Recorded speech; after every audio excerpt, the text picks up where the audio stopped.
Today's project is this power steering pump off a 55 Packard. We've got a full rebuild kit here laid out on the table, and we're going to take it apart and see what's inside of here, rebuild it.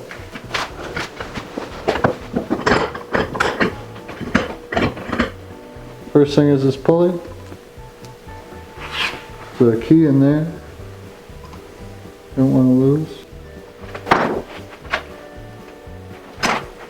Bracket comes off. That's just the pump. Next step is to clean it up before you take it apart so you don't get all the dirt inside.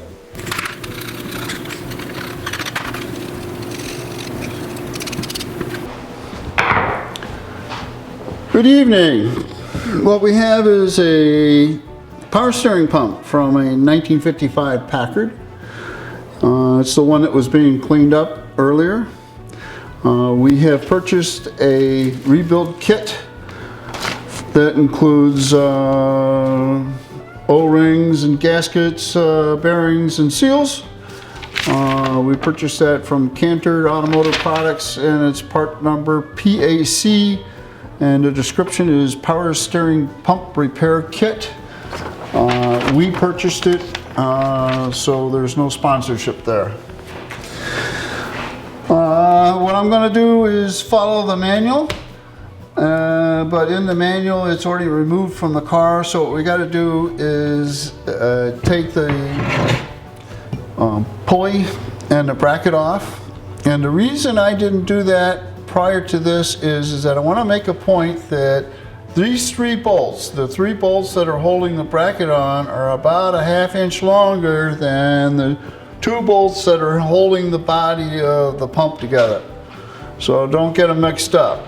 Now, I've had this thing apart and put back together without replacing the parts, just so that I have a little bit of a feel for it. I don't fumble my way through this. I'll do that anyway. But the first thing that has to happen is the pulley has to come off, and this is not a press fit. It does have a key in it, so don't lose the key. The next thing we want to do is take the bracket off so we have just the pump, and these three bolts are the three bolts that are longer than the other bolts, and that's a 9/16.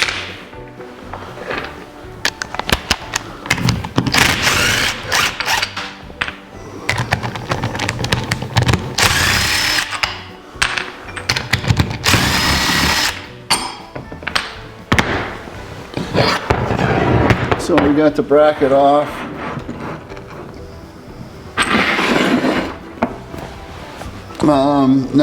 Now we can follow the steps that are in the manual, and it starts with remove the reservoir cover and the filter, then remove the filter mounting stud.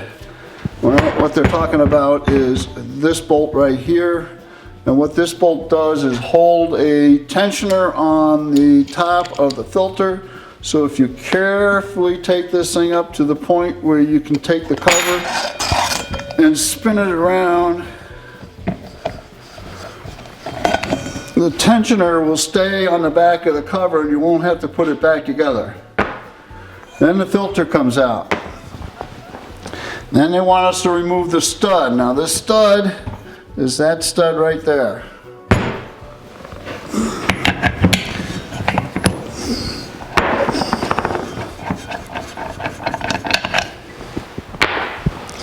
Next, remove the two cap screws which attach the reservoir to the top of the pump, and remove the reservoir.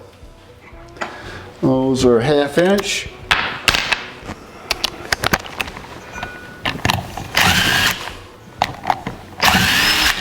Now, in the reservoir, what you have is a retaining plate here that comes apart.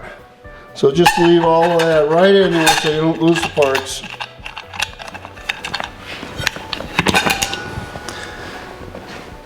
Remove the 4 O-ring gaskets from the opening on the top of the pump. Well, these are the O-rings they're talking about. And we've got 1, 2,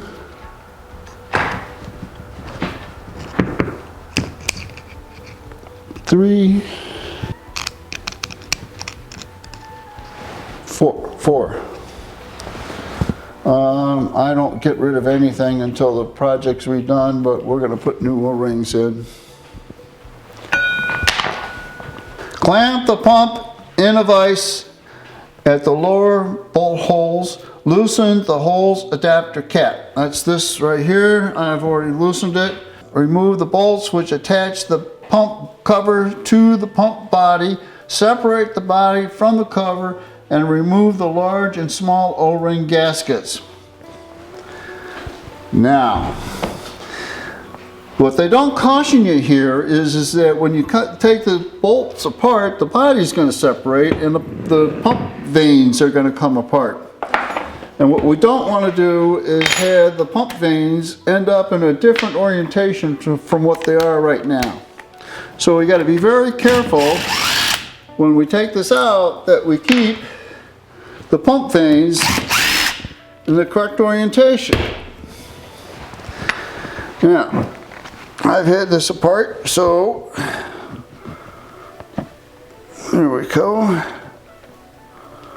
And what we want to do is keep the pump in the body, like that. So we want to keep this pump in the body so we keep this orientation correct.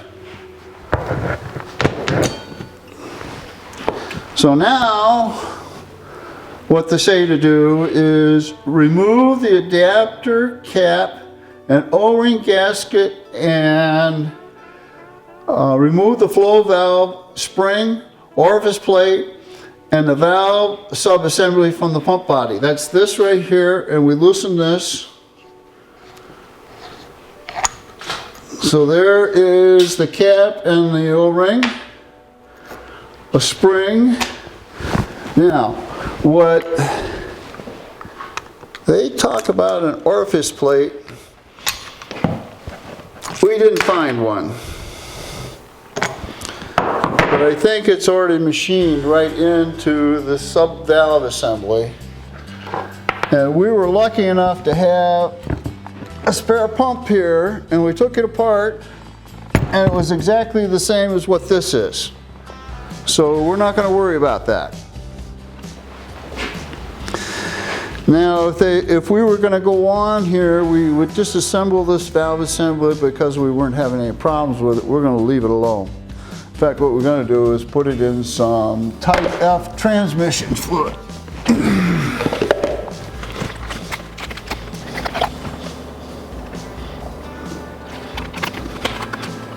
And that's what's supposed to be in the power steering system, is Type F transmission fluid. I hope that's right. The Packard manual calls for Ultramatic transmission fluid. Of course, you can't find a Packard dealerships, you can't find Ultramatic fluid. So when I asked Cantor about what is an equivalent for Ultramatic fluid, they said Type F fluid. So what we have is Type F transmission fluid. So that's the appropriate fluid for this pump.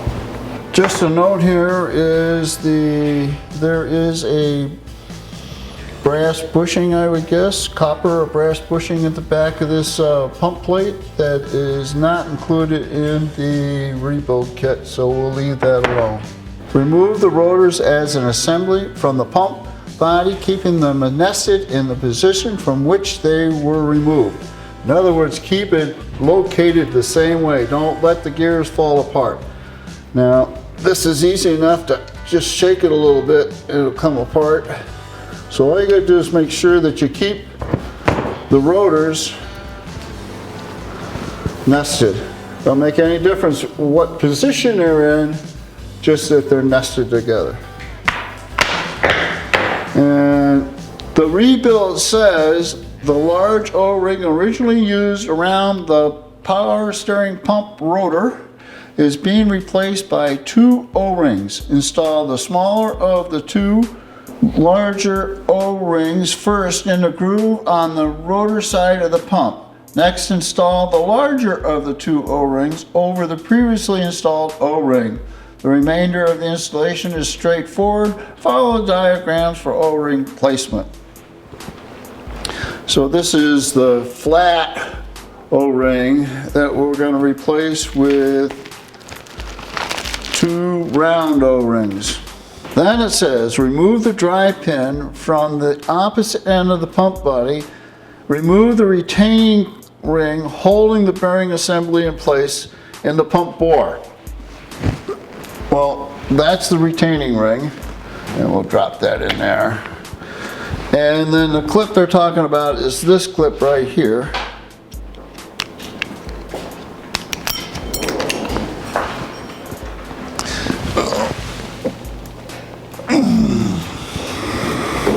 Found it.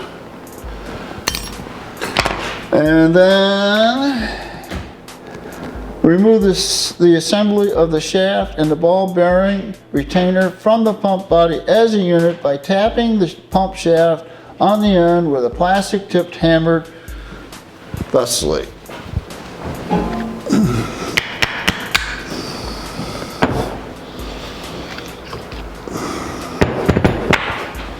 Okay, what I have here is a special Packard adjustment tool between an arbor press and a press. And what that does is I can put the bearing assembly down in here, and the inner race comes right up against the inside of that pipe. We'll put this in our special adapter here. And now we got to get it to go down a little further.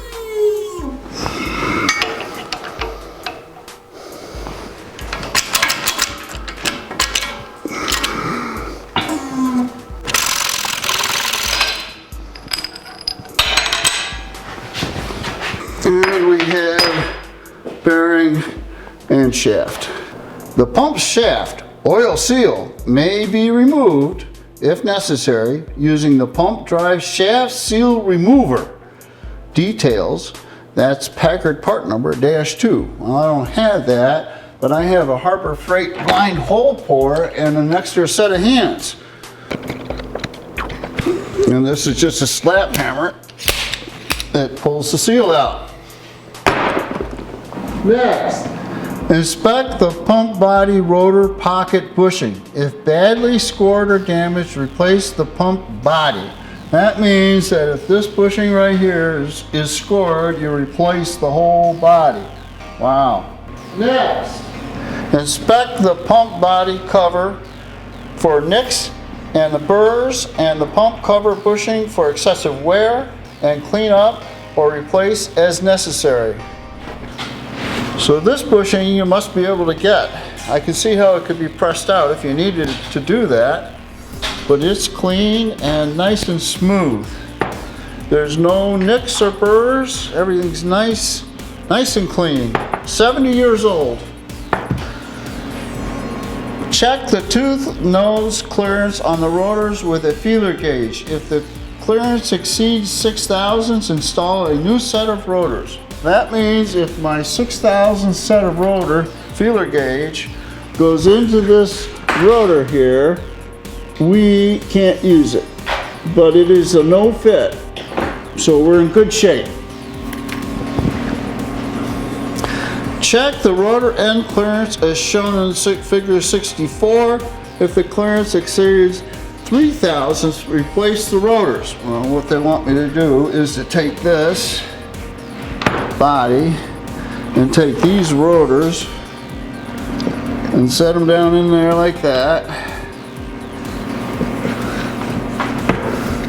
Take a straight edge and a feeler gauge that's 3 thousandths and put it across there, and if it fits, it's no good. And I can't, oh, there it went right, nope. So this is good too. We're good to go. Next, checks the rotor to body clearance as shown in figure 65. If the clearance exceeds 8 thousandths of an inch, replace the pump body.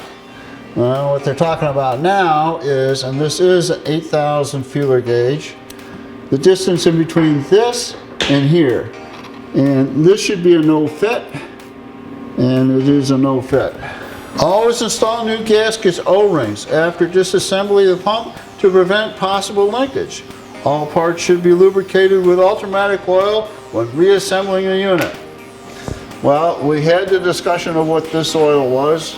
This is actually type F, but we've been told by Cantor that that is a substitute for ultramatic oil. Pump assembly. If the oil seal was removed from the pump body bore, install a new seal with the lip side down using the pump drive shaft seal replacer, Packard number PK-5. Well, I found my Packard PK-5, and we have a new oil seal in this rebuild kit, and that is the lip side, so we put that down right in there like that, and they picture it. Just drive the thing in.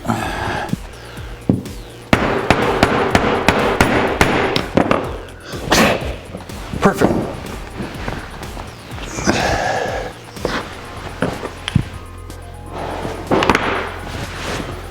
Okay. If the bearing has been removed from the pump shaft, the new bearing should be pressed on until it butts up against the shoulder on the pump shaft. So let's do that. We'll use Packard part number PK-2 to take the new bearing that came in the rebuild kit and press it onto the pump shaft.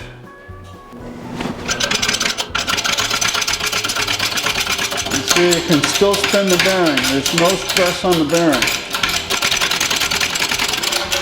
Okay, it's down on the shoulder and I can still spin the bearing. If the ball bearing has been removed from the pump shaft, the new ball bearing should be pressed on it until it butts up against the shoulder on the pump shaft.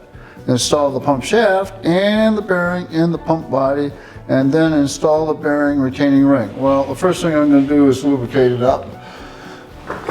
We don't want to go against a dry seal, that's for sure.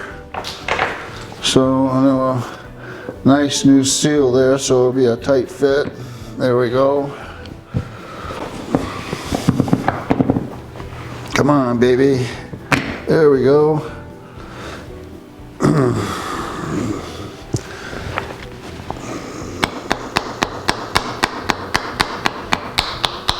There we go. We heard it drop down. And put the retaining ring in. I can't set the pump down because the propeller shaft will push the bearing back out until I get this retaining ring in, and now it's in. All right. Position the pump shaft drive pin in the slot in the shaft and install the rotors. Well, that's on this side. And this is the slot right there. And we want to turn this thing so that's up. And take this pin and set it right there in that slot, just like that. And then we take these rotors, making sure that we keep the rotors together so that they stay in the same orientation. And we slide it down over this shaft and onto that pin. And you can actually see the pin right there. So we know we got it together. Let's drop a little oil in there.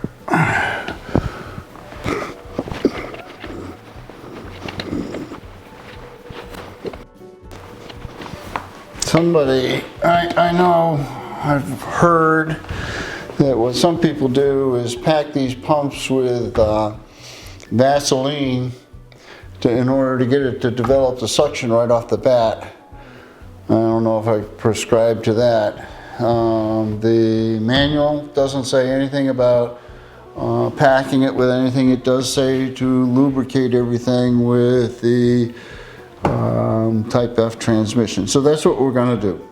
Next, because we didn't assemble the flow control valve, we've just had it soaking in the Type F transmission fluid. It's time to Install the valve, the orifice plate, the spring, the end cap using a new O-ring on the cap. I have put the new O-ring on the cap. I've got the orifice soaking over here in transmission fluid. And we need to... Okay. Drop this into here.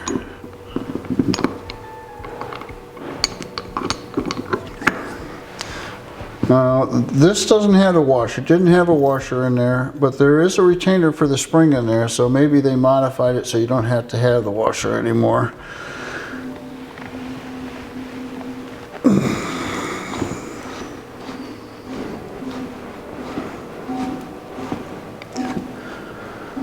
Okay, now I do have a spare pump here. We've taken it apart and that one didn't have a washer in it either, so I think we're safe. Attach the pump cover to the pump body and torque tighten the cap screws to 25 to 30 foot-pounds. Well, I'm going to put some O-rings in here first, and the rebuild kit says the large O-ring originally used around the power steering pump rotor is being replaced by 2 O-rings. Install the smaller of the 2 O-rings first in the groove on the rotor side of the pump. Next, install the larger of the 2 O-rings over the previously installed O-ring. Small one first, and we put that in here. You know, I'm not going to concentrate on getting you to see this. This is going to be a balancing act. Then we got this one.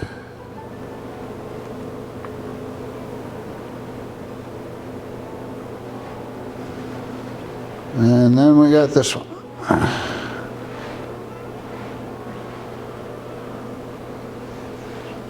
Nicely soaked up. These dowels go in the holes and line everything up like that. And then we use the 2 short bolts at the top here.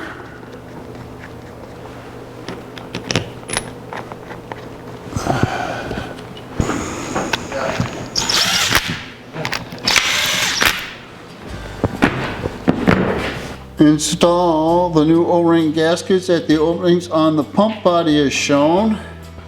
This is the pump body right here. We've got 2 O-rings that go here, one there, and one right there. And then we got 2 little O-rings.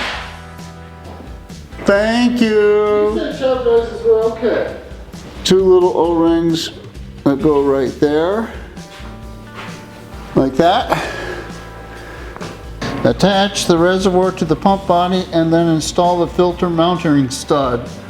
Well, what you really have to do is there's this retaining plate and then the 2 bolts that go in and then the stud.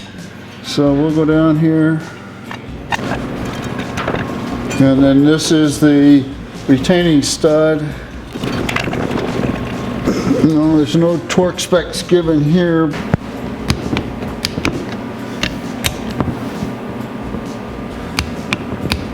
Okay. You want me to go to 25? I want you to do whatever you want to do. I think that's enough. Okay. Good. And we don't have a foot-pound for this stud. So let's use the same one. Come here. Magic hands, please.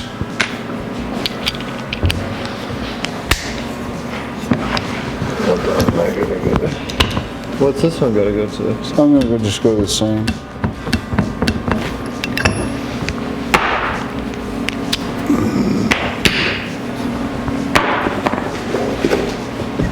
Install the filter element on the mounting stud and install the cover. Well, what they tell you to do is to wash this in kerosene, and we haven't done that, and I'd like to get this back together.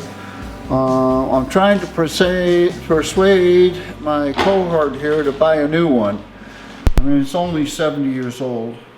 And finally, we have a gasket here that we can replace. Let's see if we save the old one. Get it to come out nice and clean. And it's stuck here. All right, nice and clean. We got a new gasket here, which doesn't fit anywhere near as nice as the old gasket. I'm gonna have to do this as a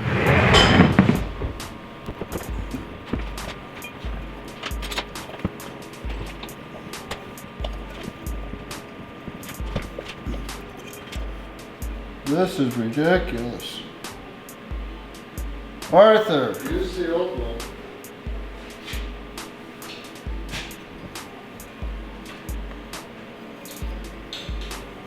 Well, we've decided to use the old one.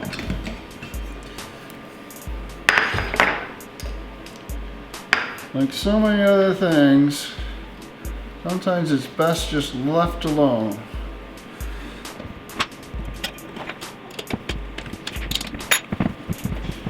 Alright.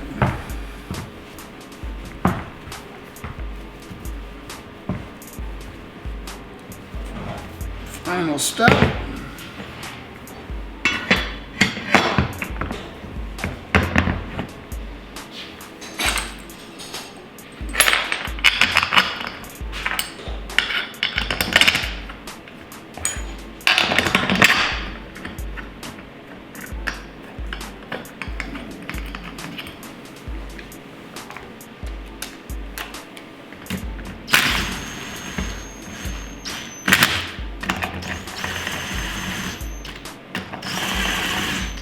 And the reason I didn't run those down is because they give me a torque for that.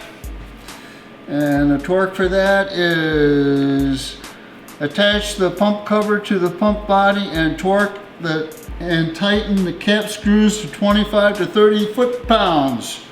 So I need my magic hands again.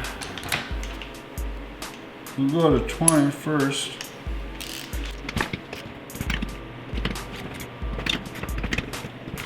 Now we'll go to 25.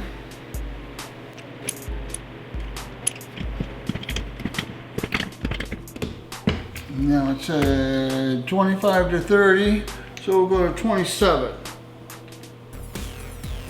1, 2, there we go.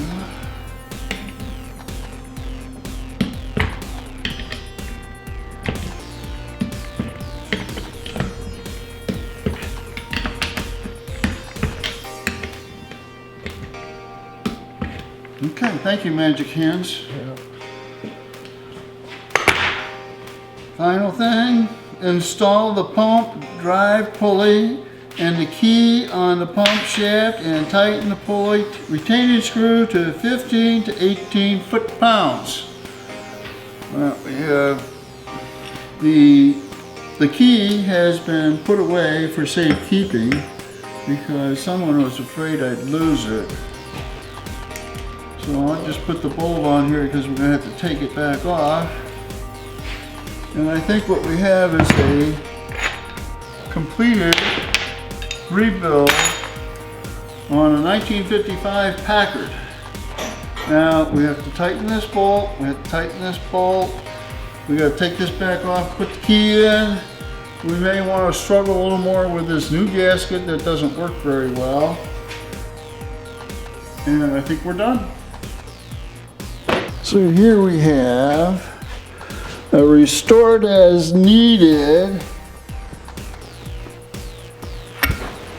power steering pump from a 1955 Packard. What we have left over are the O-rings that we took out. This O-ring was replaced with 2 O-rings, a bearing, and a seal. Thank you very much. There'll be more.